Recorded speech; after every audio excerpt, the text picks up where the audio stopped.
종부세 과세 기준이 완화됐지만 서울 1주택 종부세 대상은 거의 그대로라고 밝혀졌다고 합니다. 이 말은 종부세 과세 기준을 이제 1세대 1주택 단독 명의 같은 경우에는 기존에 6억에서 9억으로 올려준 거를 6억에서 11억으로 올려줬지 않습니까?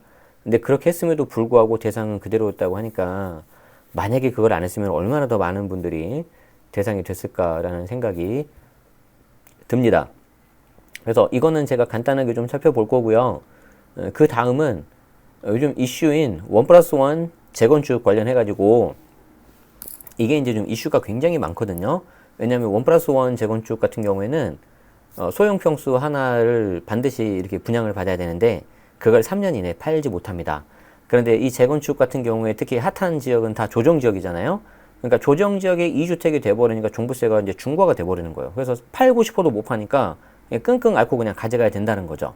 그래서 여기에 대한 이슈 살펴보도록 하겠습니다. 첫 번째 기사는 이거 살펴볼 거고요.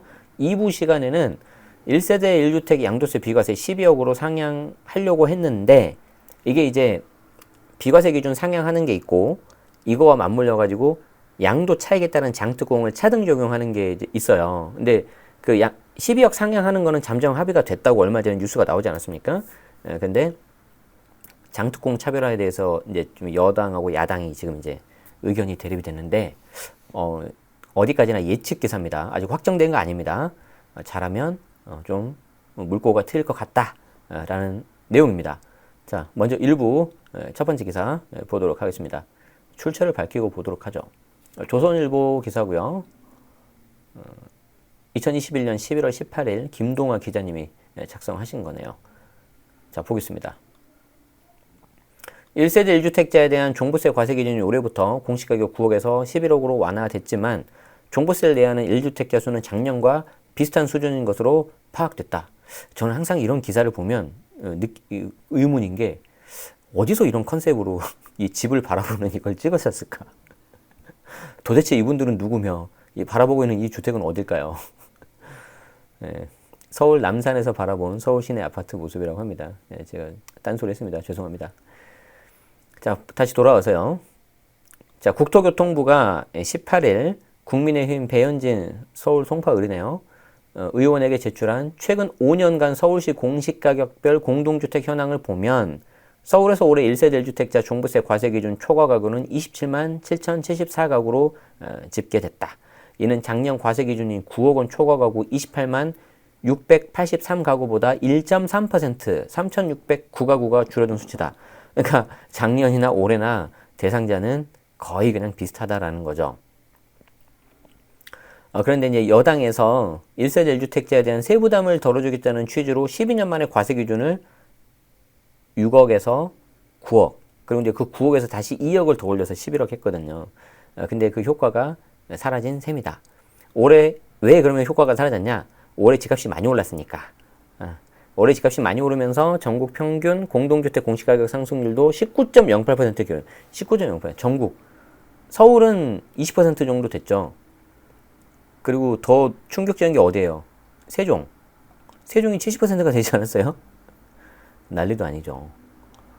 자, 서울 자치구 25개 중에서는 강북, 도봉, 노원, 금천, 관악구를 제외한 20곳에 11억 원 초과 주택이 있어서 종부세 부과 사정권에 들었다. 20곳 중 송파, 마포, 강동, 광진, 동작, 동대문, 중랑, 은평구는 늘었다. 중랑도 들어갔어? 제가 이제 중랑구에 전에 살았었거든요. 그래서 좀 약간 편애를 해요. 제가 중랑구를. 그건 이해하세요. 작년보다 종부세 대상 가구가 늘었다. 서초, 강남, 용산은 비슷했다.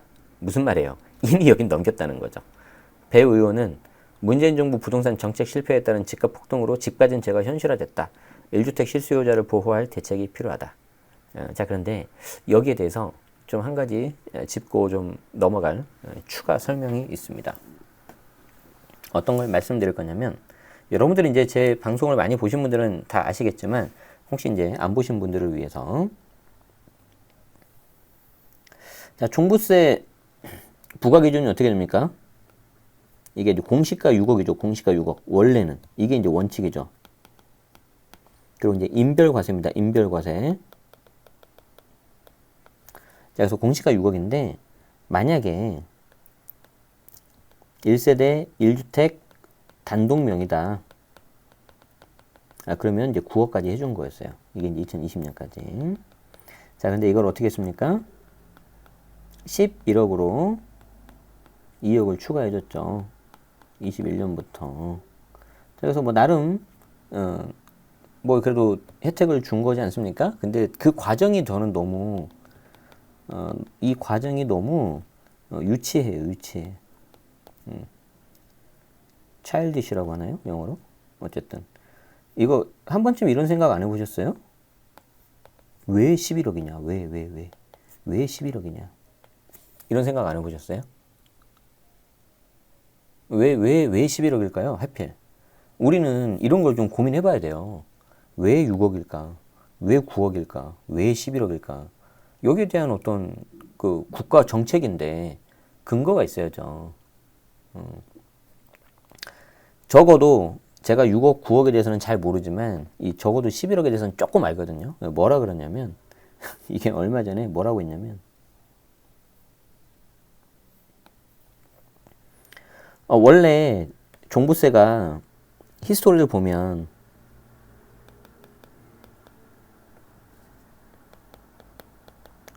상위 2%로 하려고 했어요. 상위 2%. 그러니까 이제 엄청 말이 많은 거죠. 지금 말도 안 된다. 이거를 비율로 한 경우는 전 세계 어디에도 없다.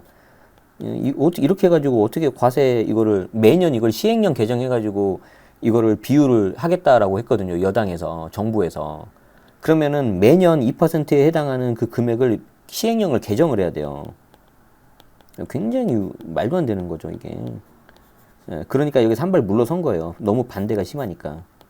근데 반대를 물러섰는데 어떻게 되냐면 이게 11억하고 12억이 상충했어요. 그럼 왜 12억이냐? 비과세 기준도 12억으로 올린다고 했잖아요. 여당에서 5월 달에 부동산 특위 하면서. 그러니까 여기도 12억으로 맞추자 이렇게 된 거예요. 야당에서. 그런데 이 여당에서 좀 뭔가 그래도 우리가 2% 했는데 그대로 야당이 들어주면은 좀 모양새가 빠진다고 생각을 하셨나 봐요. 그냥 어디까지나 추정입니다. 가지고 야 여기 상위 2% 해당하는 금액 얼마야? 봤더니 11억인 거예요. 그래서 이렇게 한 거예요. 더 웃긴 건 뭔지 알아요? 더 웃긴 건 뭐냐면은 아니 그러면 공동명의가 되면 부부 공동명의라고 하면 남편 6억이고 아내 6억이니까 총 12억 아니냐. 그러면 단독명의가 11억이고 부부공동 12억이니까 여기도 좀 어떻게 해줘야 되는 거 아니야. 여기는 기존에 있었던 거니까 변동이 없으니까. 근데 여기에 대해서 뭐라고 답변했냐면 여당에서 여기는 11억인데 얘는 12억이니까 얘가 더 혜택이 많으니까 여기는 일단 논의 제외 이렇게 됐어요. 이건 제가 한 말이 아니고 제 이미 기존의 영상 다 나와 있어요. 그 조세일보라든가 다른 언론사 통해서 큰 따옴표 인용고 해가지고 나온 기사를 가지고 제가 다 해석한 거였어요. 제가 없는 말 만들어내진 않아요. 웃긴 거죠, 되게. 되게 좀, 약간 좀 뭔가 없어 보이지 않아요? 예를 들어서 저도 회사 생활 했는데 제 후배가 보고서를 이렇게 써오면 뭐라 할 것 같은데? 야, 좀 고민의 흔적이 없어. 어떻게 된 거야? 약간 꼰대, 약간 이렇게 할 것 같은데. 근데 이제 더 문제는 뭐예요? 집값이 그대로라고 하더라도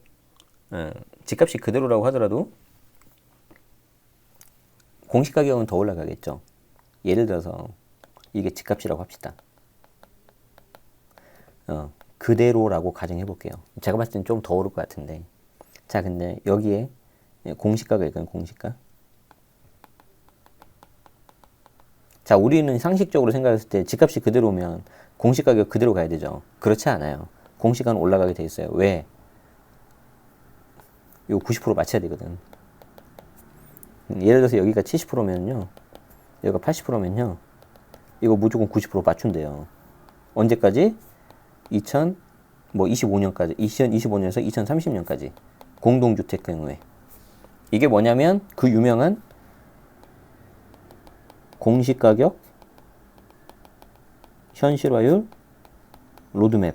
이게 이제 2020년 11월에 발표했었죠. 국토부에서. 이제 이걸 보면은 집값이 그대로 하더라도 이렇게 가버리는 거죠. 예, 종부세는 더 오를 거예요. 거의 100%의 확률로. 그리고 이제 이것과 맞물려서 같이 좀 봐야 되는 연관 기사가 이겁니다. 원 플러스 원. 원 플러스 원. 도대체 이건 뭐냐? 그래서 원 플러스 원에 대해서 같이 좀 설명을 드리도록 하죠. 앞에 봤었던 종부세 이거는 아주 그냥 기초적인 내용입니다. 기초적인 내용. 자, 매일경제에서 가져왔습니다. 매일경제. 조성신 기자님이 2021년 11월 18일 날 작성하신 거고요. 3년 동안 팔 수도 없는데 수천만 원 세금 폭탄까지, 사면 초과 원 플러스 원 재건축, 피분양자 전전긍긍. 이게 이제 이해를 하셔야 되는데, 원 플러스 원이라고 하면 일정 기준에 이제 해당이 되는 경우에 재건축 진행을 하면은 기존에 하나를 갖고 있었는데 그거를 원 플러스 원 해가지고 두 개를 주는 거예요. 그러니까 우리 마트에 가면 하나 사면 하나 더 주잖아요. 그런 것처럼. 그러니까 굉장히 좀 좋을 수가 있어요. 왜냐면 하나는 내가 살고 하나는 내가 새를 주면 되니까. 아니면 뭐 자식한테 주면 되니까. 그래서 되게 저게 이제 인기가 많고 좋았었는데, 그리고서 이제 저거 그 타입을 신청을 할 때 고민이 많으셨어요. 제가 이제 작년, 뭐 재작년, 지금도 기억하는데 이제 제가 정규 수강생들 같은 경우에 저 재건축 원 플러스 원 해당되는 분이 계셨거든요. 근데 그때 이제 제가 뭐 두 개를 말씀드렸냐면, 이게 원 플러스 원은 예를 들어서 뭐 이 경우에 종부세 대상이 곧바로 되는지, 하나 팔았을 때 일시적주택 비과세가 되는지, 뭐 중과 배제가 되는지 좀 이슈가 좀 있는데, 안 된다고 보시는 게 맞을 것 같습니다. 저도 이쪽은 사실 잘 모르는 것도 있고, 좀 명확하게 나오는 게 좀 없네요. 이렇게 말씀드렸고요. 그게 하나가 기억이 나고, 두 번째가 뭐였냐면, 굳이 원 플러스 원 하셔야 될까요? 강남 같은 경우에 그냥 큰 거 하시죠. 왜냐하면 강남에는 다른 데도 마찬가지지만 대형 평수 공급이 되게 적어요. 대형 평수 공급이. 그래서 나중에 희소성이라든가 어떤 그런 걸 생각하면 뭐 30평하고 20평 두 개 받으신 것보다 50평짜리 하나 받으세요. 왜냐하면 이런 큰 물건은 계속해서 더 나오기 힘들 겁니다. 그리고 큰 평수에 사시는 게 좀 더 삶의 질도 좋으실 거고, 만약에 강남에 있는 재건축이라면 그때는 훨씬 더 좋을 겁니다. 왜냐하면 이쪽에는 아무래도 더 큰 평수를 원하시는 분들이 많으니까. 그래서 이제 그렇게 좀 말씀드렸던 기억이 납니다. 자, 그런데 이제 이게 문제가 되는 게, 이렇게 보유세가 이렇게 올라버릴지 몰랐던 거죠. 그 당시에는. 자, 보세요. 2주택자 종부세가 이제 최고 세율만 본 겁니다. 3.2%에서 6%. 이제 무조건 이렇게 되는 건 아니고요. 과표가 최고 단계 과표로 가야 돼요. 그래서 수천만 원 세금이 나갈 판이다. 신반포 21차 중대형 소유주 다수 원 플러스 원 포기 공급 확대. 원 플러스 원 포기. 공급 확대를 위해서는 원 플러스 원 조합원 구제를 해야 된다. 그러니까 이게 이제 여러분들이 뭐 그러신 분들은 많이 안 계시겠지만, 아이고 꽃이다 저 사람들 세금이나 많이 내라, 이렇게 단순하게 생각하시면 안 되는 게, 내가 이거를 원 플러스 원을 받아서 하나는 살고 하나는 물론 가족한테 살게 할 수도 있지만 세를 줄 수 있잖아요. 근데 그 세를 줄 수 있는 게 없어져 버리는 거예요, 이제. 없어져 버리는 거죠. 그래서 그 부분은 좀 이렇게 좀 전체적으로 종합적으로 봐야지 나하고 해당 없다 이렇게 좀 보시면 더 안 좋을 수 있습니다. 그래서 강남을 시작으로 해가지고 저기에 대해서 이제 전세 물량이 줄어들고 임차 공급이 없으면 그게 옆으로 쫙 이제 퍼지겠죠. 밀려 나가는 거죠. 참고로 우리는 지금 종부세에 대한 이야기를 하고 있죠. 종부세에 나오는 12억은 공시 가격이죠. 그리고 이제 2부 시간에 말씀드리는 양도세 비과세 12억은 실거래가입니다. 실제 거래되는 매매 가격. 그래서 저는 우리 방송을 들으시는 분들은 그 정도는 좀 기본으로 알고 계실 것 같았는데, 제가 좀 구분을 좀 말씀 안 드리지 못하고 이렇게 한 거는 뭐 제 책임이 있는 것 같네요. 그건 양해해 주세요. 자, 원 플러스 원 좀 보죠. 뭐가 문제인지. 자, 재개발 재건축 단지에서 한 명의 조합원에게 2가구 분양을 허용한 원 플러스 원 방식을 선택한 피분양자들이 전전긍긍하고 있다. 올해부터 다주택자 종부세 세율이 크게 올라서 그런 건데, 문제가 뭐냐면 저 원 플러스 원은 팔 수가 없어요. 그러니까 잘 모르신 상태에서 야, 세금 많이 나오면 팔면 되는 거 아니냐 이렇게 말씀하시면 안 된다는 거예요. 요거는 최소 3년 동안 들고 있어야 돼요. 작은 평수. 자, 18일 도시정비업계에 따르면 원 플러스 원 분양은 대형 면적 아파트를 보유한 조합원이 재건축 사업을 통해서 중소형 아파트 2채를 받는 걸 말한다. 2014년 박근혜 정부에서 주택 공급을 늘리겠다는 취지로 도입이 됐다. 그리고 이제 핵가족 트렌드, 그렇죠. 여기 나오죠. 핵가족 트렌드로 큰 집이 필요 없는 은퇴 세대 같은 경우에는 아이고 내가 무슨 50평이나 받아. 나는 30평으로 충분하고 30평하고 20평 이렇게 받으면은 하나는 30평은 내가 살고 20평은 그냥 세해주고 살아야지. 이렇게 좀 한 거죠. 자, 어쨌든 뭐 그런 식으로 해가지고 1+1이 이렇게 된 겁니다. 자, 정부는 조합원이 시세보다 저렴하게 집 2가구를 받을 수 있게 허용하는 대신에 투기 방지 차원에서 3년 동안 처분을 금지했다. 세금 감면 혜택이 있는 임대사업자 제도는 임대사업자는 아파트에는 해당되지 않는다. 그래서 이제 이것 때문에 이제 3년 동안 못 파는 거예요. 자, 그러면 이제 주택에 거주하면서 남은 가구를 통해서 임대 수익을 얻으려는 피분양자의 계획은 다주택자의 종부세율이 최근 기존 최고 3.2에서 6%로 2배 가까이 오르면서 차질이 생겼다. 소형주택에서 받는 1년치 월세를 모두 더해도 재산세와 종부세를 감당하기가 버거워졌기 때문이다. 자, 사례를 보면 서울 서초구 3호가든 3차를 재건축한 DH 라클라스. 여기서 제가 그때 강의했었는데 조합원분들 대상으로. 그게 이제 보면은 보유세를 주변 단지 공시 가격으로 계산할 경우 올해 6월 입주했으니까 안 나왔을 거 아닙니까? 전용 130제곱미터 보유세가 2,663인데 1+1으로 전용 4구와 84. 그러니까 요게 한 열 몇 평 될까요? 이건 좀 작은 거네. 그리고 전용 84는 30평대. 우리가 흔히 말하는 이걸 한 가구씩 받았다면 보유세가 8,625만 원. 어이구야. 가지고 현재 조합원 34명은 올해 상반기 이 같은 세금 증가는 부당하다며 홍보 소원을 제기한 상태다. 예. 자, 이렇게 된 거죠 지금. 여기 보시면 이제 사례입니다. 사례.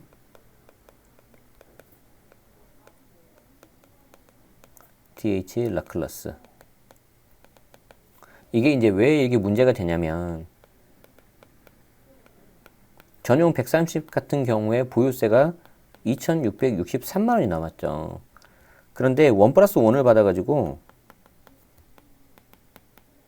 전용 4구 그리고 84 이렇게 되면은 8,625만 원이 나온다는 거죠. 그럼 6천만 원 정도가 이렇게 올라와 버린 건데 여러분들은 이제 항상 이걸 생각하시죠. 도대체 왜 저렇게 되는 거냐? 왜 그러냐면 조정지역이잖아요. 그럼 조정지역에 2채가 있는 거지 않습니까? 지금 이 경우가. 그럼 이때는 종부세가 중과세율이 들어가요. 최고 6%. 그럼 이게 너무 부담되는 거죠. 그럼 어떻게 해야 돼요? 팔아야죠. 팔아야 되는데 일종의 어떤 혜택을 준 거잖아요. 큰 평수로 가지 말고 작은 거 하니까 3년 이내 전매가 3년 이내 매도가 금지예요. 3년 내 매도 금지. 왜냐면 여기 임차인 보호해야 될 거 아니에요. 근데 이렇게 나와버린 거죠. 이걸 이제 단순하게 투기 수요로 봐야 되나? 저는 좀 아닌 것 같은데. 그런 상황이 되는 거죠.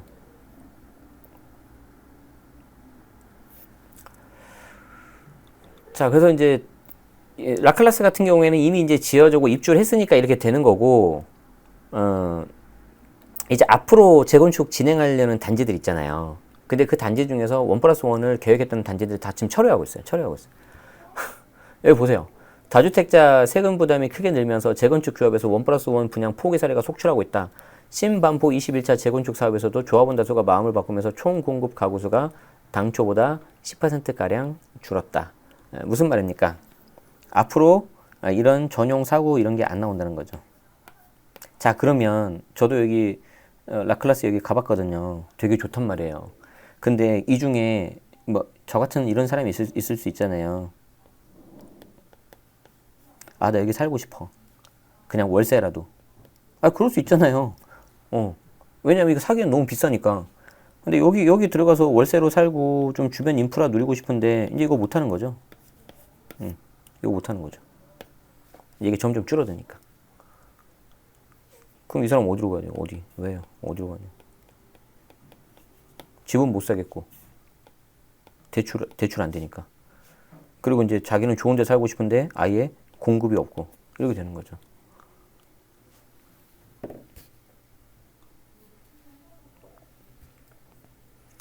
신반포 21자 주택 재건축 정비사업조합은 최근 공급 가구수와 면적별 가구수를 수정하는 내용의 사업시행 계획 변경안을 통과시켰다. 당초 재건축으로 총 275가구가 조성될 예정이었는데 24가구가 줄어든 251가구로 사업계획이 변경됐다. 이게 이제 꼴랑 뭐 24가구 줄어들었네 뭐 이렇게 보시면 안 된다는 거죠. 여기가 이제 하나 사례일 뿐이지 이런 경우가 이제 계속 많이 나올 겁니다. 근데 이제 더 중요한 거는 왜 이렇게까지 되는지를 한번 여러분들이 생각해 보실 필요가 있어요. 이게 너무 약간 비정상적으로 이렇게 규제가 들어가다 보니까 그런 거예요. 그리고 인간은 누구나 부자가 되고 싶고 잘 살고 싶고 좋은 곳에서 살고 싶거든요. 여기 이 방송 들으신 분들 중에 돈 안 벌고 싶은 사람이 누가 있어요? 좀 여유 있게 살고 싶고 그렇게 안 하고 싶은 사람이 누가 있냐고요. 그런데 과거 동서고금 역사를 보면 아시겠지만 가장 많이 나오는 사례가 예전에 부자들한테 집이 크니까 프랑스에서 유럽이었나요? 창문의 개수에 대해서 세금을 매기자니까 어떻게 됐어요? 창문을 없애버렸잖아요. 집은 크게 지어놓고. 그런 굉장히 이상한 행태들이 나오는 거예요. 이 세금이라는 거는. 너무 이게 상식적이 안 맞게 뭔가 되면은. 그런 걸 한번 좀 잘 같이 보시면서 하는 게 좋습니다. 그래서 여기 보면 60제곱미터 이하 140, 60에서 85는 51, 85초가 41, 총 275가구 공급 예정이었는데 중대형 소유주들이 이게 커야지 1+1이 되거든요. 이거를 이제 아예 포기하면서 24가구가 빠졌고 그렇게 됐다는 겁니다. 그리고 좀 미안한 말이지만 이게 그 보유세가 이렇게 많이 나오니까 보유세가 이렇게 많이 나오기 때문에 1+1 할 필요도 없고요. 이분들 입장에서는. 그리고 이제 더 중요한 게 뭐냐면은 강남에는 큰 그게 안 들어가요. 큰 게. 그렇기 때문에 그냥 아예 중대형으로 그냥 한 채로 그냥 가시는 게 나아요. 제가 봤을 때는 그게 본인들 투자 가치 면에서도 훨씬 좋고 보유수도 훨씬 줄어든다. 근데 거기에 대해서 또 예를 들어서 어떤 사람이 그럼 나 같은 사람 좀 강남에 살고 싶으니까 당신들이 1+1 하고 저 살인적인 보유세를 좀 부담하시오. 누가 그렇게 말할 수 있어요? 당연하지 않습니까? 다 사람들은 기본적으로 자기 거를 지키려고 하고 있고 좀 더 좋게 하려고 하는 게 있는 거죠. 여기 원베일리도 마찬가지죠. 앞서 지난 6월에 일반 분양을 한 서초구 반포동 원베일리 그 아리팍 바로 옆에 있는 거 레미안 아핀 바로 앞에 있고 여기도 이제 굉장히 좋아질 건데 이것도 1+1 신청 조합원들 1주택 포기가 잇따르고 있다. 이게 이제 이런 식으로 갈 겁니다. 그리고 여기는 무조건 큰 평수 하셔야 돼요. 무조건 큰 평수. 자, 이제 많은 분들이 기다리고 있는 둔촌 주공 재건축. 지금 제 친구도 지금 이거 기다리고 있거든요. 제 친구도 이거 기다리고 있는데 쉽지 않아. 가점 자체가 애매해가지고 여기서 1+1 분양을 받은 조합원 63명이 조합을 상대로 분양주택형 변경을 요구하는 소송을 제기한 상태다. 이렇게 하니까 또 이제 진행도 더 늦어지는 거고. 그러니까 결국에는 애꿎은 사람들이 피해보는 거 아니에요? 저거 분양 기다리고 있는 제 친구 같은 경우, 무주택자들. 그리고 저기에서 그냥 좀 빨리 진행이 되면 나는 그냥 임차로라도 저기서 좀 살고 싶고, 저도 새 아파트 살고 싶어요. 저도 새 아파트 그냥 저런데 갈 돈 없으니까 그냥 저도 그냥 월세나 전세로 그냥 가서 살고 싶은데 계속 늦어지잖아요. 근데 왜 늦어져요, 지금? 이런 이슈들이 생기니까. 일각에서는 공급 확대를 하려면 1+1 조합원을 구제해야 된다는 목소리도 나온다. 수천만 원 세금 증가가 뻔한데 누가 이걸 택하냐는 거죠. 박성중 국민의힘 의원은 1+1 분양 중 소형주택의 경우 종부세 산정주택에서 제외하는 내용의 골자로 한 종부세 일부 개정 법률안을 발의했다. 뭐 이제 이거는 가봐야 알 것 같습니다. 이게 진행이 될지 어떨지는. 자, 그래서 오늘 좀 첫 번째 시간에는 이 종부세를 중심으로 좀 봤어요. 막상 11억으로 기준을 올렸는데 혜택 본 사람이 그렇게 많이 늘어나진 않았다. 그러니까 안 올렸으면 어쩔 뻔했나. 정말 큰일이고. 그냥 양도세, 물론 양도세는 실거래가긴 하지만 양도세 실거래가 12억, 이것도 종부세도 공시가격 12억으로 맞춰가지고 했으면은 그냥 더 깔끔하게 혜택도 좀 본 사람이 있었고 헷갈리지도 않았을까 아닌가라는 생각이 좀 듭니다. 그런데 이제 그 과정이 굉장히 좀 유치했다는 거죠. 여기에 이슈가 되고 있는 원 플러스 원 재건축 같은 경우에는 3년 이내에 저 작은 평수를 팔지 못하기 때문에 그냥 울며 겨자 먹기로 그냥 가야 되고, 앞으로 진행될 사업 단지 그런 경우에는 저 원 플러스 원을 지금 빼고 있는 그런 상황이라는 거죠. 그럼 결국에는 저기에서 이제 임차로라도 인프라를 좀 누리고 살고 싶어 하는 사람들을 이제 들어갈 수 있는 곳이 없어진다는 거죠. 굉장히 좀 안타깝습니다. 뭐든 과하면 안 돼요.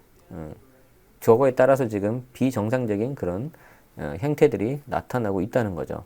어찌됐든 종부세 관련해 가지고는 제가 여기까지 좀 설명을 드리고, 더 좀 심도 깊은 이야기라든지 좀 사례별 케이스라든지 그런 거는 제가 본문 더보기와 댓글, 고정 댓글로 달아드릴 테니까 멤버십 참고하셔도 좋을 것 같습니다. 특히 멤버십 같은 경우에는 이번에 11월 달에 명사초청 특강을 무려 3회나 진행을 하고, 많은 전문가분들을 모셔가지고 다양하게 설명을 드리니까 분명히 큰 도움 되실 겁니다. 관심 있으신 분들은 참고하시기 바랍니다. 자, 1부 여기서 마치도록 하겠습니다. 라이브 들으신 분들은 계속 남아주시면 되고요. 녹화 영상 보시는 분들은 별도 영상으로 2부 영상 보시면 되겠습니다. 고맙습니다.